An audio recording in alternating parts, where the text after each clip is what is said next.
pour perpétuer la mémoire de Claude Érignac, pour porter les valeurs sur lesquelles il avait fondé sa vie, finalement, ces valeurs de la République que Gilles vient de bien développer, je n'y reviens pas, et puis aussi pour essayer d'accompagner dans la modernité l'adaptation constante des valeurs de l'État que portent les préfets dans les territoires.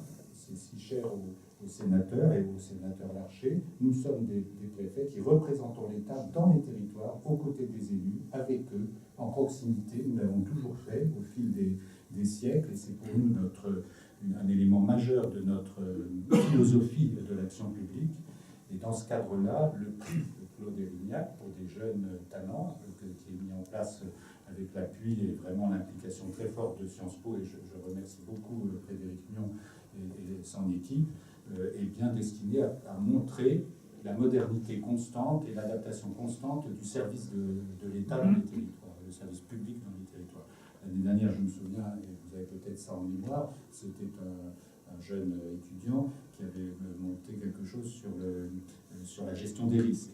Je m'en souviens bien parce que comme préfet, ça m'avait intéressé, l'ancien préfet de police, et il est peut-être là, je ne sais pas s'il est là. Et voilà. Et aujourd'hui, donc c'est Lucas Soave, tu as décrit son projet qui est très beau. Ce qui est magnifique, c'est que ce n'est pas un étudiant seul, même s'il rassemble autour de lui toute une communauté d'étudiants qui est capable de porter un projet de cette ambition et aussi de cette difficulté finalement de restaurer un projet de transport. Je rappelle quand même que le transport, ça comptait pour Claude Érignac. Il a été plusieurs fois au cabinet du ministre des Transports, dans plusieurs postes dans sa vie. C'était quelque chose d'essentiel pour la vitalité d'un territoire. Mais ce qui compte dans votre projet, ce que j'ai trouvé très intéressant, c'est cette façon d'animer une mobilisation autour d'un projet public. Et finalement, ce qui s'exprime fondamentalement dans le mouvement actuel d'inquiétude du pays, de désarroi, c'est certainement aussi le besoin de trouver d'autres formes d'association de la population à des grands projets ou à des grandes décisions. Et pour cela, je suis absolument convaincu, c'est pour ça que j'aime ce métier, que je l'ai choisi, et que je continue à le servir avec passion. Je pense que les préfets ont cette place. Et de ce point de vue, Claude Érignac savait trouver les mots, il avait la profondeur, la culture, évidemment l'engagement, le talent, parce qu'il était parmi les plus brillants, à l'évidence, de cette génération. Et voilà, donc pour nous c'est un modèle, et aujourd'hui c'est un moment de fidélité que nous partageons tous ensemble. Autour de vous, madame.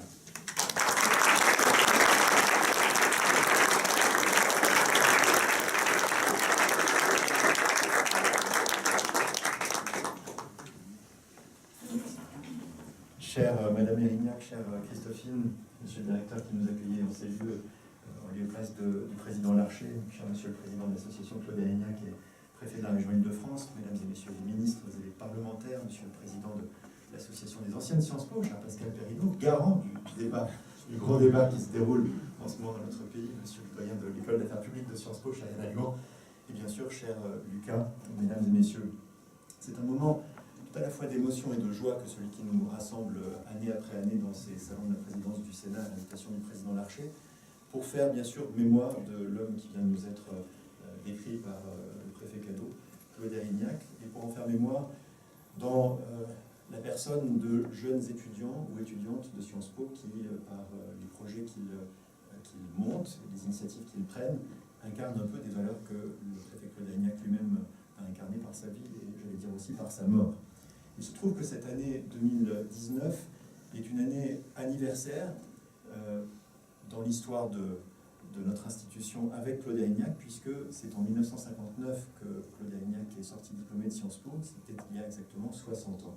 Et notre institution est fière, heureuse et honorée de voir son nom associé à la mémoire de Claude Érignac au travers de ce prix, un prix qui a été créé, comme vous l'avez rappelé, Monsieur le Préfet, par l'association Claude Érignac avec l'institution que j'ai la chance de diriger en 2012. Donc c'est la 8e édition de ce prix qui nous rassemble cette année.